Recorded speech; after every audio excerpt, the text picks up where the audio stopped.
I've been riding all day with a crisp west wind. The sun sets down and the coyotes begin. They sing their song to the bright moonlight. I don't have a need for a Saturday night. The campfire glows and the hobbles are on. I'm feeling I've found the place I belong. Montana's where my heart will be. No need for a Saturday night for me. Verse that could be raised from the weathered journals of a lone gold prospector, letters home from a cattle baron's hard-riding trail boss, or simply the diary of a modern-day traveler. There is and always has been a mystique to this place called Montana, a land that tempts us to discover what is good and what is right with life. And from this eternal invitation, we have become a people who have the choice to live each day as a celebration.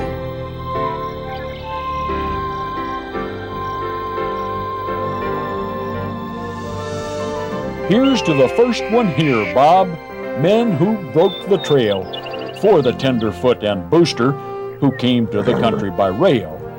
Here's to the man with the gold pan, whose heart wasn't hard to find. It was as big as the country he lived in and good as the metal he mined.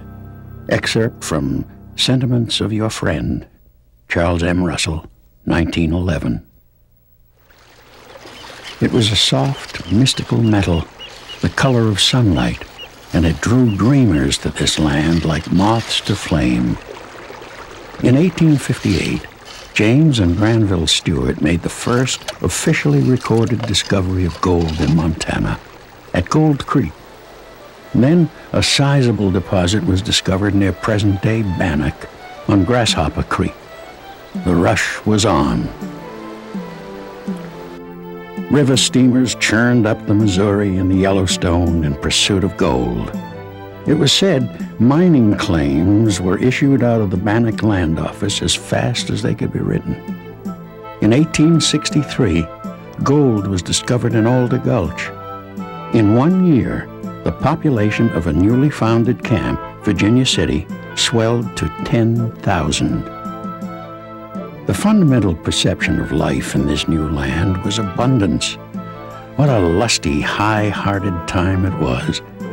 There was gold in the ground, and wood aplenty to fire steamers and later trains, and meat to be gathered for the table. In short, gold propelled Montana to territorial designation in 1864.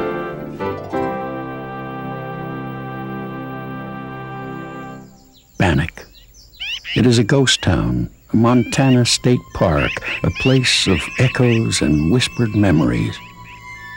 But in 1864, this was a booming gold mining town, alive with a sense of future. The camp where Montana's first territorial legislature met. One of the first issues our early lawmakers addressed had to do with fish. The prospectors discovered that the concussion from explosives stunned fish, causing them to float to the surface. So, the story goes, this newfound technology was moved to streams where there was no gold, but abundant trout. A bill was passed, providing that trout could only be lawfully caught with rod or pole, hook and line. No more fishing with dynamite. It wasn't much, but it was a start. As the mining activity accelerated, veterans of the Civil War pointed their great herds of cattle north from Texas to the vast grasslands of Montana. From the east, rail lines were opening the frontier, bringing thousands whose souls and hearts were alive with the hope and the possibility of a new beginning. A life beyond compare, land to graze cattle, to plant crops, to raise families. But in our rush to tame and claim the wildness, to build a future in the solitude, we tripped now and again on the laws nature placed in our path. In 1879, A U.S. Marshal operating out of Miles City told of traveling through a herd of buffalo that extended for 70 miles. 8 years later, a party from the American Museum of Natural History traveled to the same area. After 3 months of searching, they failed to find a single buffalo. Where the great herds had been, there was now silence. In many areas, once abundant elk and antelope and bighorn sheep were difficult to find.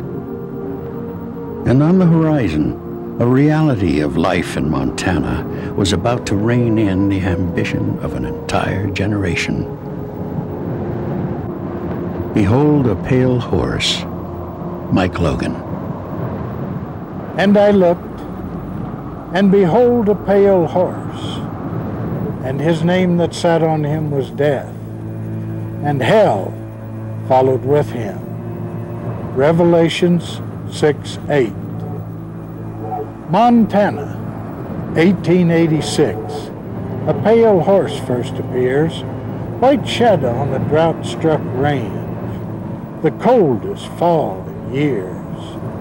That horse he first was sighted up north on Crooked Creek, the day the year's worst storm blew in and howled for more'n a week. He seemed some awful phantom, some harbinger of doom, that pale horse loping cold and gaunt through winter's gathering gloom. He ghosted down the mussel shell behind a warm chinook, froze sheaths of ice on all the grass with just his pale-eyed look.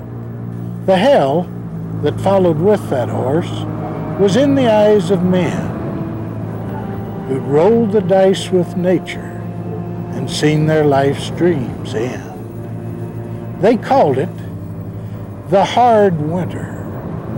It blew the winds of change. When Death, he rode a pale horse and killed the open range. By the spring of '87, those who survived the brutal winter physically, financially, willfully, would never again put their future in such a vulnerable position. The open range closed. It was a time, maybe the first time, we became aware that the quality of our lives was inseparably linked to our decisions regarding the land and all life that shared the land. In Montana, there have always been those who struggle to know and do the right thing. Ranchers, hunters, merchants, anglers, people from all walks of life who lean toward the narrow roads or no roads at all. In the years that followed, through the legislature, Montanans made their voices heard. The pollution of Montana's streams was prohibited. Hunting seasons on buffalo, moose, elk, deer, and mountain goats were closed. It became illegal to kill game animals for hides alone. Game birds were protected from overharvest. Then, in 1901, the Montana Department of Fish and Game was established. The long tradition of hunters and anglers paying user fees to finance conservation of Montana's fish and wildlife was born.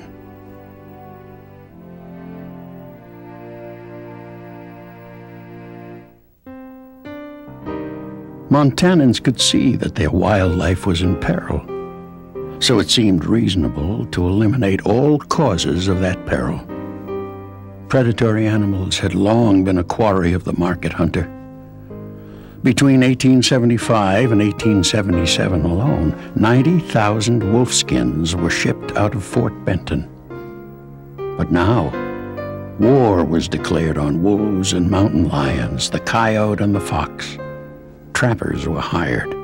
Bounties were offered. Predators were to be eliminated to protect big game. As the battle against predators raged, populations of elk, antelope, goats, deer, and sheep in protected areas began to increase. Then we did something wonderfully outlandish.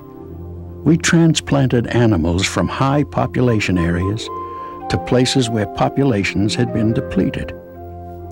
Later, a handful of Montana outdoorsmen spent a professional lifetime literally wrestling Montana's elk, goats, and sheep back and forth across the state, restoring populations to their historic habitat. As game animals were restored on land, Montana's streams were repopulated with cutthroat and grayling.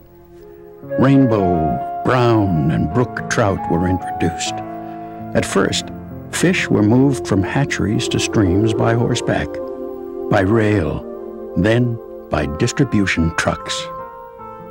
In 1937, the United States government transferred an undeveloped geological wonder known as Lewis and Clark Caverns to the state of Montana.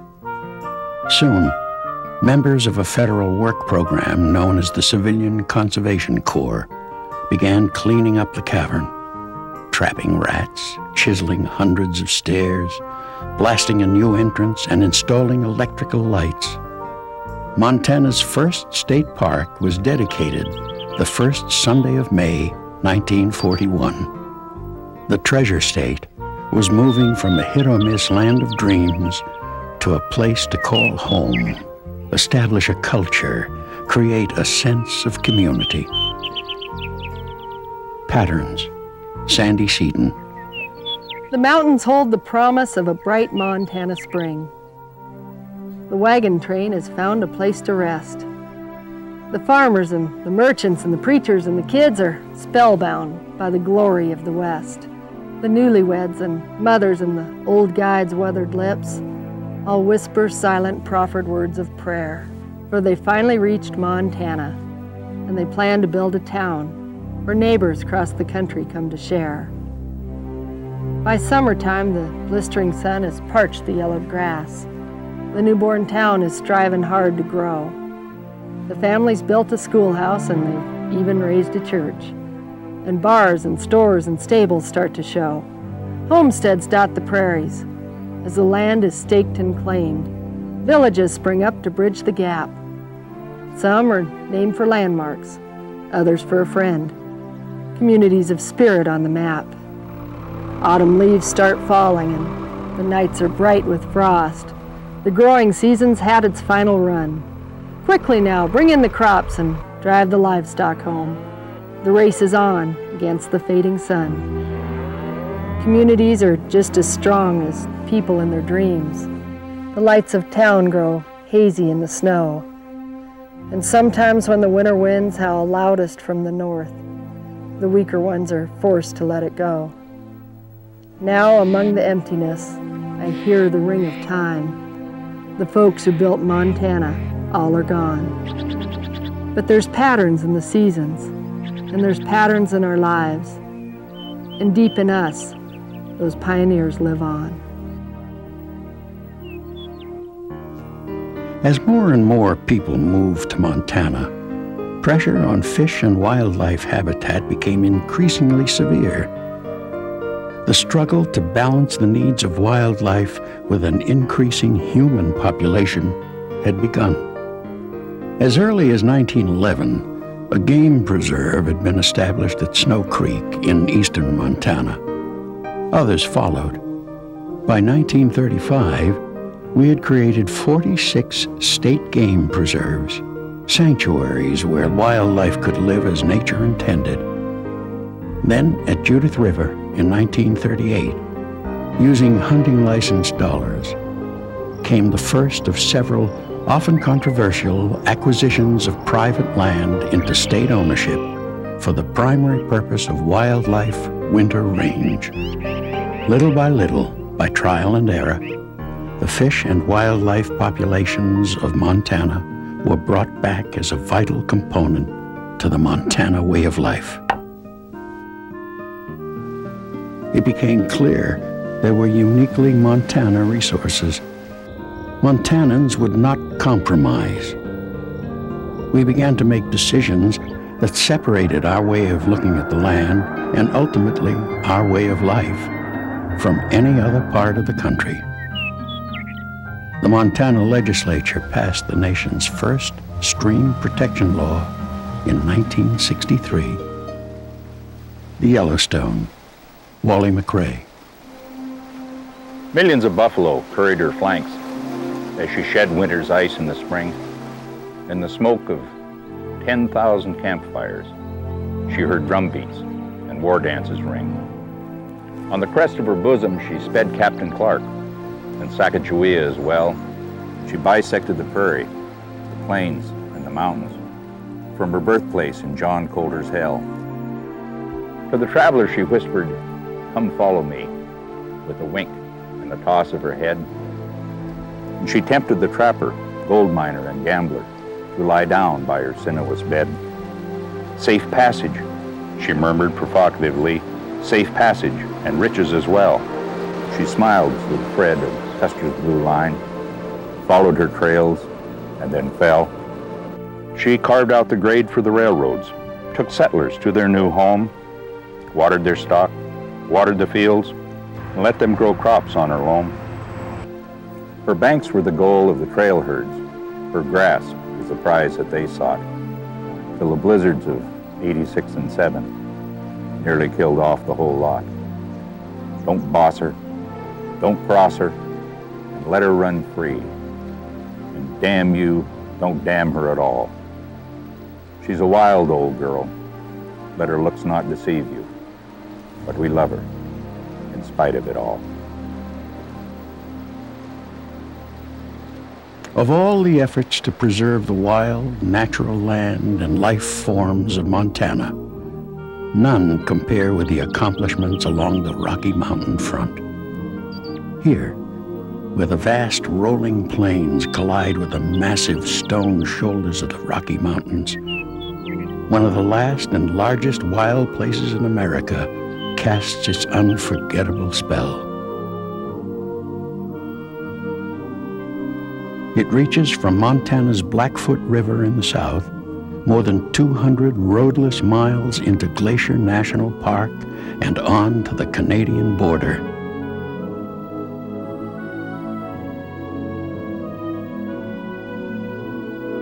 Here, in more than 2 million acres of land, in a wild province larger than several eastern states, roam free-ranging grizzlies and the Sun River elk herd.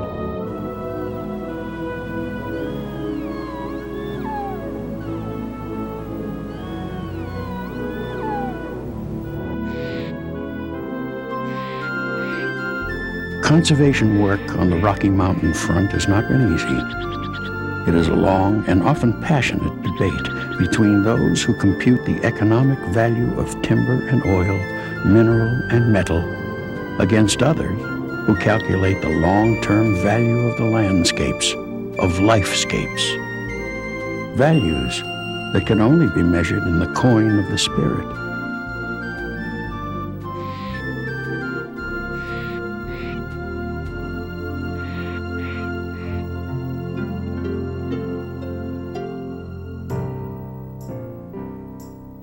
There is something else on the land, something else of the spirit Montanans have managed to preserve. Here, in this haunting panorama, lies a pathway from the present to the life of the past. It is a place we can feel the heartbeat of ancient ages. Buffalo Cafe, Jack Gladstone. Come gather around me, young and old. Girls and boys, there's a story told about the land that taught us to talk. With mother's hand, we learned to walk. Travel back in time to the last ice age, with the sun's creation fully engaged. Spirits and heroes, tricksters and fools, there's something for everyone. I now anoint this play, the Buffalo Cafe. A symphony of waving grass was composed by sun and cast, with characters of wing and fur. Beneath the water, creatures stirred. Our Creator's voice was the thunder roll. All of creation shared one soul. Spirits and heroes, tricksters and fools, a spark within everyone, nature's anointed play, the Buffalo Cafe. Mustangs and eagles spinning circles with the sun, they were and still are a part of everyone. I'm looking for the wings to fly and hooves to touch the earth, where we'll be free again, where we can see again the home that was known at our birth. So gather around me, young and old, girls and boys, there'll be stories told about the land that taught us to talk. With mother's hand, we learned to walk. We'll travel back in time to the last ice age, with the sun's creation fully engaged. Spirits and heroes, tricksters and fools, the cast includes everyone. I now anoint this play, the Buffalo Cafe. Alm-Pishkin is one of many Montana state parks where we can hear the echo of lives lived before us. By preserving these places, by celebrating this history, the moments these distant lives live are brought close again to live once more in our own lives. Looking back over the past 100 years, there have been many conservation triumphs to celebrate in Montana. Together, we have fought some hard battles. We have wrestled with imponderables, looked deep within the heart of nature and within the heart of human nature.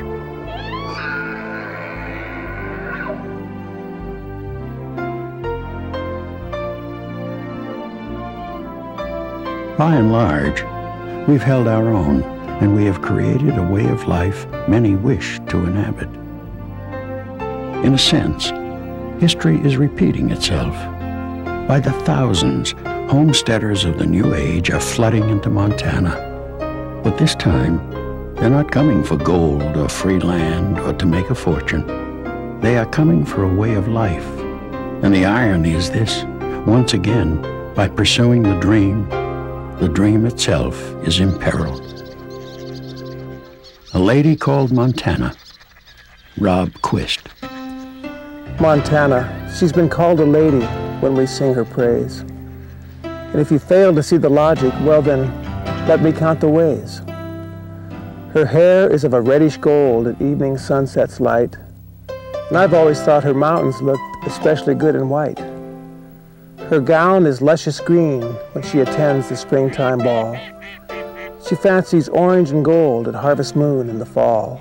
Her wild and natural beauty will take away your breath. Oh, but just take her for granted. It could easily mean your death. She's slow to grant her favors to come lately newer faces. To longtime suitors, she reveals her hidden secret places. She lives in big-time splendor. She's the heart of the Golden West, and we that live within her care are infinitely blessed. And yes, there will be those who come with schemes of ways to use her, to sell her body like a harlot, to cheapen and abuse her. If you have sworn your love for her, revere and respect her. If you're a man of honor, you must cherish and protect her. And should we fail in this task, we'll lose this living treasure. If we succeed, this lady that we love will live forever. Conservation, an idea, a practice, a way of coming to terms with living in Montana that is applied to fish and wildlife, grass and water, timber and mineral.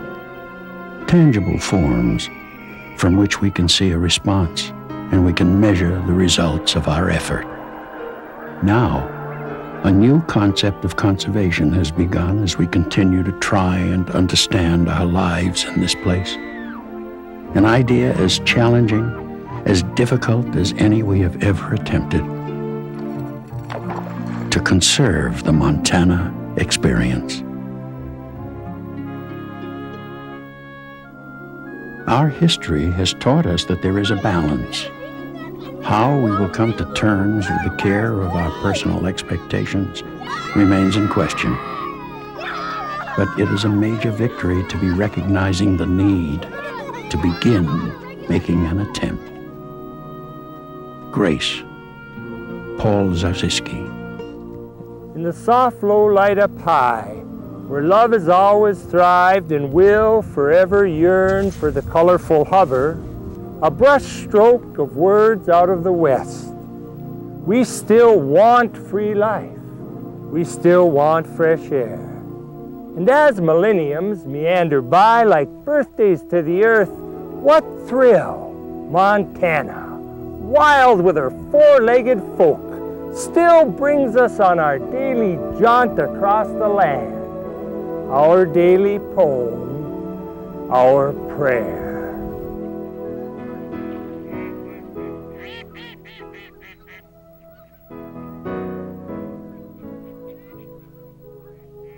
As we look out at this majestic land through which our lives have passed, it seems unchanged now, as it has always been and will always be.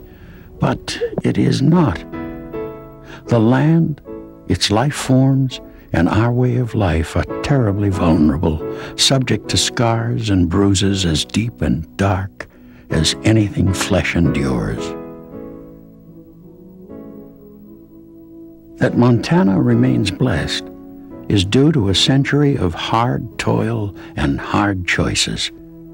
It is due to the foresight and conscience and courage of good people engaged to do the right thing in a world of changing priorities and values, to preserve the ideals of community and to realize our dependency on the land,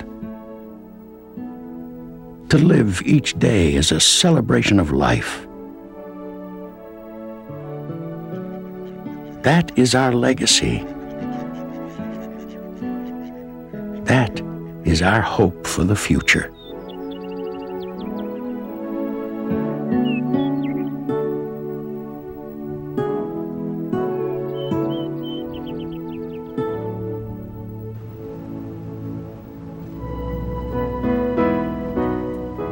One sweet evening just this year, Paul Zaziski. And me, tonight I'm the lucky one along for the ride. Head still sweaty beneath my hat, a harlequin glitter of hayseed sticking to my bare arm stretched straight out the window for no reason but to know my own pores rising beneath hair pressed flat and flowing like grass in creek bend shallows. Timothy in the side mirror, stems hanging on with one arm and waving wild with the other. We mosey home, me and the old truck, in love with our jag of good Montana grass. Not one speck of simplistic myth between us and the West that was, sometimes still is, and thus will be forever and ever. Amen.